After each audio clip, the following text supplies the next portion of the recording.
What's up guys, Beyond the Objective here, and today I'm bringing you a gameplay commentary on the map Dome. It's a team deathmatch and I'm using the PP90M1, but enough about the gameplay. I'm not really into speaking about the gameplay, as you guys must know by now, since I've spoke really about the majority of topics that's not really about the gameplay. But today I want to speak about my thoughts on Call of Duty maps, and I know I'm not going to speak about Modern Warfare 3 maps in this little commentary, but I might include them maps and my map thoughts of those in a newer commentary in a few weeks or so. But just let me know what you guys think of this video first. And I'm going to say the worst maps, and then I'm going to say the best maps, which is what I would like to make a return in the Modern Warfare 3, since they are bringing some new maps into Modern Warfare 3. And the worst maps that I'm going to say is Array, which is the first one. Array is one of the biggest maps in any of Call of Duty, and it's just too big. That's all I'm going to say about that. And also have to include, that it's pretty snowy, and snowy maps does have a reputation to suck, which is the majority of the case. So Array is no exception, and this map definitely does suck in my opinion.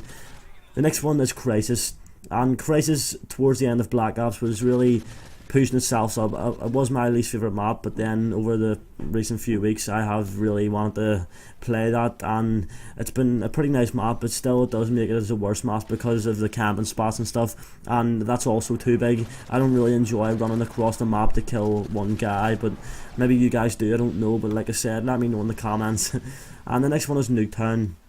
You guys are probably going to be like, what the fuck is he thinking?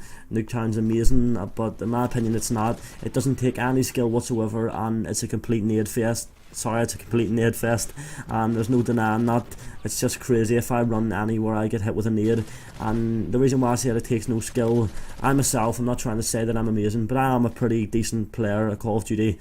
In Nuketown I can easily pull 80 kills, but the following game pull 20 kills and go 50 negative. It just really depends on if you get hit by a nade. If you don't, it just really depends, like I said. So definitely one of my least favourite maps, and I hope to God they never bring Nuketown back into any Call of Duty, but that's my opinion on that. And the next thing is Underpass, and I don't really need to explain that too much. Underpass sucks dick, and it's pretty dark, which is another bad thing. The next one is Fuel, and that's also a huge map. There's too much open space, which I don't like. Wetwork is another one that's too linear basically, and if you don't know what linear is, it's where it's not that wide but it's very long, and it is hard to spot enemies from a long distance because it's so dark. And the final two is Downfall and Hotel. Downfall is huge, like the majority of the other maps, and 1 point can control the map, which is the little cavern area, so I don't like that map.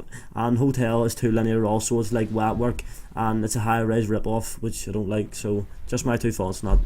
And now I'm going to move on to my best maps and my most favourite maps that I would like to make a return into the Call of Duty series. And the first one is Crash. Crash is one of my favourite maps in any Call of Duty. Great size, and it's not easy but not hard to control either. And there's definitely some great routes to flank people, so definitely a great map, and I hope it does return as it did in Modern Warfare 2, which I was pretty happy about. Vacant is another one, and as much as I don't like closed spaces and corridors, this works very well for some reason, and it's definitely a great map in the series. Castle is another one of my favourite maps, and it probably is my favourite map, my top map of any Call of Duty, because even though it's pretty big, it does play very well, and it's great for any gun, whether that's a shotgun, whether that's a submachine gun. It really does do any gun, and it's a pretty nice map, so hopefully that does make a return. That's one of the maps that I would love to see coming back. And Favela is another one of the maps, and it's basically like Upheaval, and I'm going to put these together, Favela and Upheaval.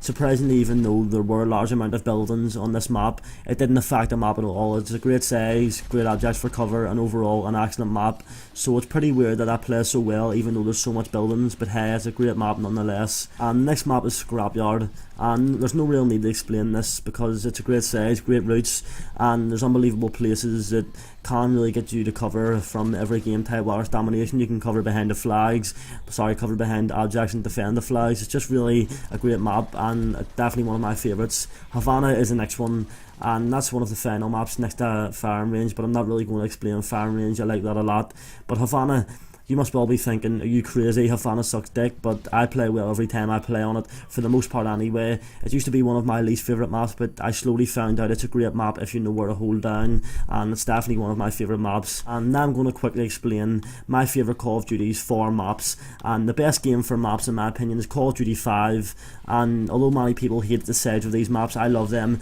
Maybe that's because World at War was my first Call of Duty game, but those maps in that game will always be my favourite.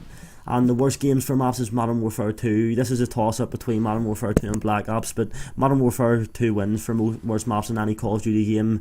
Most of the good maps were brought back from Call of Duty 4, which really means they shouldn't be classed as Modern Warfare 2 maps, which is why Black Ops gets the upper hand in this. But hopefully you enjoyed the gameplay, guys. If you did, remember to like the video, it does really help out. And I'm sorry that this video isn't up to my usual standard. I'm trying to rush this video out because my new microphone's coming and stuff, and I will be getting new videos out every day. But hopefully enjoy, guys, and peace.